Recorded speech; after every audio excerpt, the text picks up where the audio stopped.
In our last two videos, we talked about relative mins and relative maxes. In this video, we're going to talk about a related idea called the absolute min or absolute max. It's the same idea. The only difference is that an absolute max is the highest y value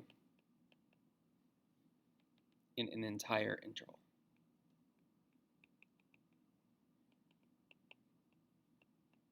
Not just a point where it turns, but over an entire interval, what is the absolute highest point? The difference would be in a situation like this.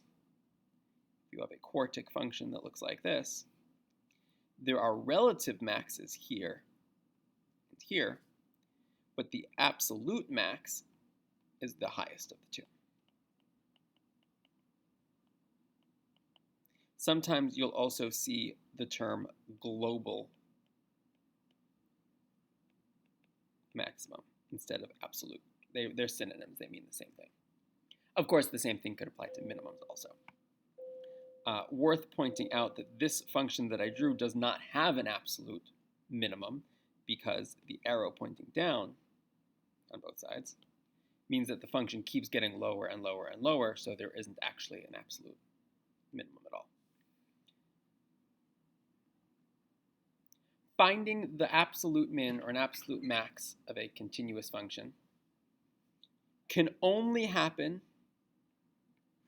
at a critical value,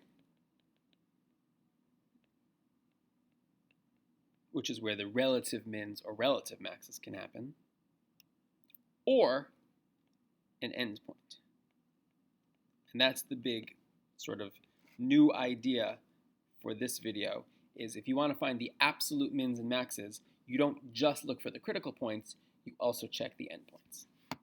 So if I want to find the absolute min and the absolute max of a function between 0 and 2, and it's a closed interval from 0 to 2, first step is to identify the critical values, which requires the derivative.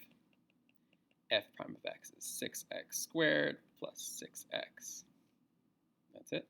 So we'll find out where that, you know what, I'm looking at the function that I wrote. It looks like I have a typo there, and that should be an x. Otherwise, why would I had minus 12 plus 4? That's weird. And so we would then find the zeros of this to find the critical value. So write that equals 0 there, and then we can solve. This one factors pretty nicely. I'm going to divide everything by 6 first so that it's easier to factor. That's x plus 2 times x minus 1 equals 0. So x could equal negative 2, or x could equal 1. Notice that negative 2 is not in my interval. So the only critical value that matters to me right now is x equals 1. So I'm going to compare, and this is the big idea for this lesson, for this video, is to find the absolute mins and maxes, I'm going to compare the y values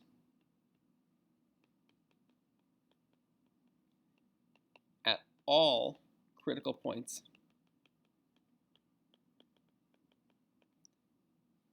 and endpoints.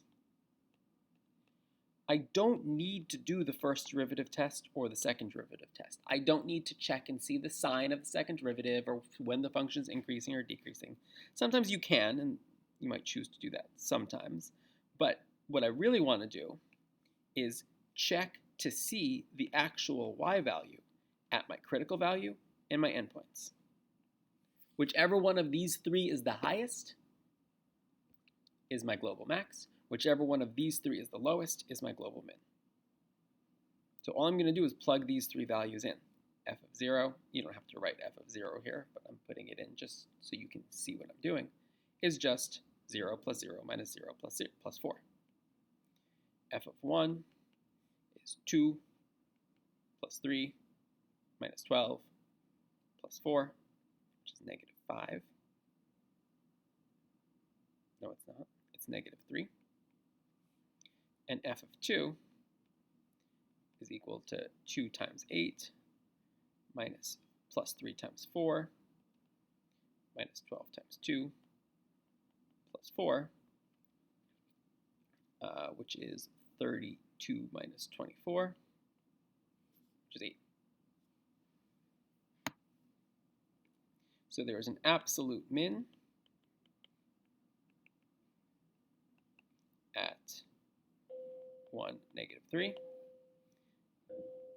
and an absolute max at 2, 8.